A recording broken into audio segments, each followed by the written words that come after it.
ভালো আছেন। এসআরবি লাইফস্টাইলে সকলকে জানাই স্বাগত। শুরু করছি নতুন একটা ভিডিও দিয়ে। তো আজ একটা মজাদার ও সুস্বাদু আর চটজলদির রেসিপি নিয়ে চলে এসেছি, আলু কা পনির। আলু কা পনির নামটা হিন্দি শুনতে লাগলেও করবো আজ বাঙালি স্টাইলে।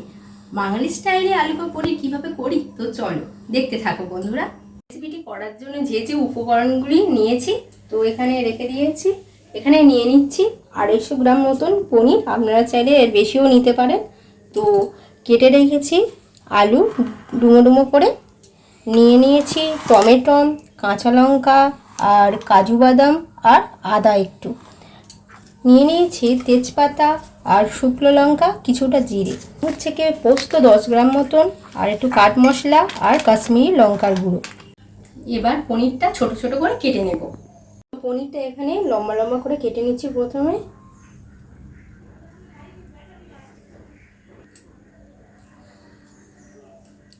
তারপর স্লাইস করে কেটে নিচ্ছি।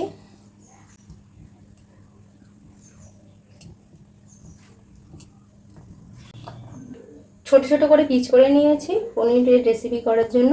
পনিরের রেসিপি করার জন্য প্রথমে আমি একটা পেস্ট বানিয়ে নেব। তো প্রথমে এই কাঁচা লঙ্কা দিয়ে দিচ্ছি 3টি, দিয়ে দিচ্ছি কুচানো আদা, দিয়ে দিচ্ছি কেটে রাখা টমেটোগুলি, দিয়ে দিচ্ছি কিছুটা কাজু বাদাম, এখানে দিয়ে দিচ্ছি 10 গ্রাম মতন পোস্ত। তো দিয়ে দিচ্ছি জল, ভালো করে একটা মিশ্রণ পেস্ট বানিয়ে নিতে হবে। ঢাকনাটা দিয়ে দিচ্ছি। আলুটা ভেজে নেওয়ার জন্য তেল দিয়ে দিচ্ছি। তেলটা একটু গরম হোক। তো আলুটা দিয়ে দিচ্ছি, কেটে রাখা আলুটা তেলে দিয়ে দিচ্ছি। কেটে রাখা সব আলুগুলি দিয়ে দিচ্ছি ভাজার জন্য। লাল লাল করে কড়া করে ভেজে নেব আলুগুলো ভাজার জন্য। সামান্য পরিমাণে হলুদ গুঁড়ো দিচ্ছি উপর দিয়ে।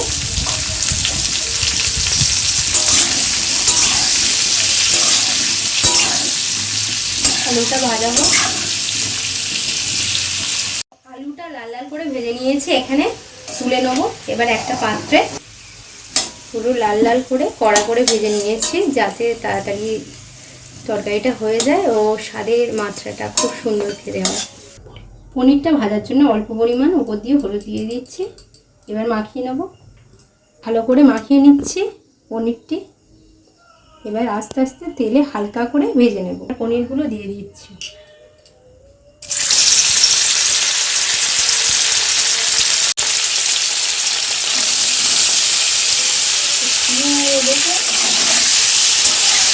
হালকা আছে লো ফ্লেমে পনিরটা ভেজে নেব। কত করে ভাজবেন না, হালকা করে ভেজে নেবেন। যখন একটু ভাজা ভাজা হয়ে আসছে, লাল লাল হয়ে যাবে, তখন তুলে নেবেন। পনিরগুলো এখানে লাল লাল হয়ে এসেছে, এবার তুলে নেব। লাল করে ভেজে নিয়েছি। তো প্রথমে দিয়ে দিচ্ছি গোটা জিরে, দিয়ে দিচ্ছি শুকনো লঙ্কা, তেজপাতা, একটু ভাজা ভাজা করে নেব। একটু লাল লাল করে ভেজে নিচ্ছি মশলাটা। যে পেস্টটি তৈরি করেছিলাম সেটি এবার দিয়ে দিলাম।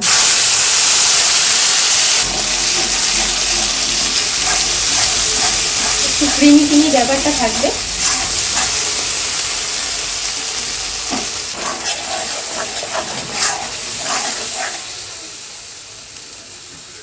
এটা একটু মশলাটা ফুটুক, যাতে টমেটোমের কাঁচা গন্ধগুলো চলে যায়। তো দিয়ে দিচ্ছি একটু সামান্য হলুদ, দিয়ে দিচ্ছি কাশ্মীরি লঙ্কার গুঁড়ো,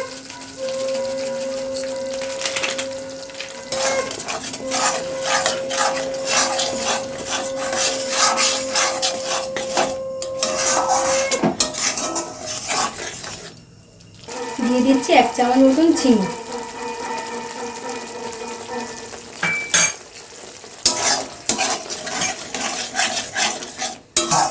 তো এটা যত ক্রিমি ক্রিমি ব্যাপারটা থাকবে তো খুব সুন্দর টেস্টি খেতে লাগবে। কালারটা খুব সুন্দর দারুণ এসেছে। খুবই সুস্বাদু ও অল্প সময়ের মধ্যে এই রান্নাটি হয়ে যায়। স্বাদ মতন লবণ দিয়ে দিচ্ছি।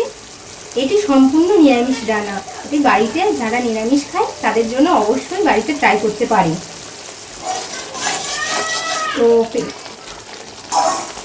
তো পেস্টটি ফুটে গেছে, এবার ভেজে রাখা আলুগুলো দিয়ে দেবো। আলুগুলো দিয়ে দিচ্ছি।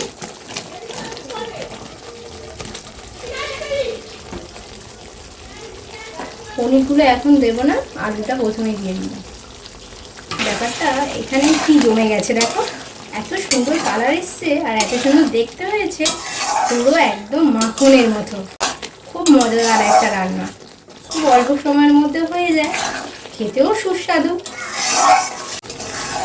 আপনারা যারা ভিডিওটা দেখছেন অবশ্যই কমেন্ট করতে ভুলবেন না, আর পাশে থাকা বেল আইকনটি প্রেস করবেন, আর সাবস্ক্রাইব করে অবশ্যই কিন্তু পাশে থাকবেন। আপনাদের সাবস্ক্রাইব আমার জন্য খুবই প্রয়োজন। এর থেকে ভালো পনিরের আইটেম কেউ যদি জেনে থাকেন অবশ্যই কমেন্টে এসে জানাবেন, আমি একবার অবশ্যই ট্রাই করব সেই রান্নাটি। আলুটি এখানে সেদ্ধ হয়ে গেছে, এবার ভেজে রাখা পনিরগুলো দিয়ে দেবো।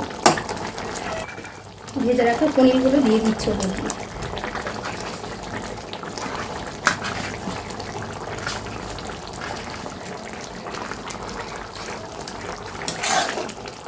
তো পনিরটাও একটু হালকা করে সেদ্ধ হয়ে যাক, আর একটু ফুটতে দেবো কিছুক্ষণের জন্য। ব্যাপারটা একটু মাখা মাখা হলে তারপর লাভিয়ে নেব। তরকারিটা এদিকে ফুটছে, আর ওপর দিয়ে দিচ্ছি গরম মশলা সামান্য পরিমাণে।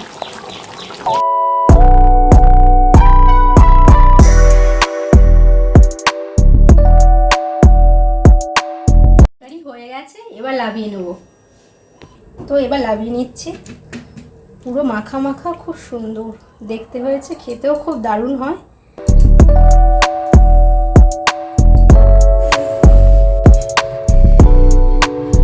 তো এখানে রান্না কমপ্লিট হয়ে গেছে। কিভাবে করলাম সেটা তো দেখলেন এতক্ষণ। নিঃসন্দেহে পারবেন, বাড়িতে ট্রাই করুন। আর আমার পাশে লাইক, কমেন্ট, সাবস্ক্রাইব, শেয়ার করে পাশে থাকুন, যাতে আমি ক্ষুদ্র চ্যানেলটিকে আরও এগিয়ে নিয়ে যেতে পারি তোমাদের সহযোগিতায়। বন্ধুরা আমার পাশে থাকুন, খুব পাশে থাকাটা খুব প্রয়োজন তোমাদের। আজকের মতন ভিডিওটা এই পর্যন্ত, দেখা হচ্ছে নতুন কোনো একটা ভিডিওতে।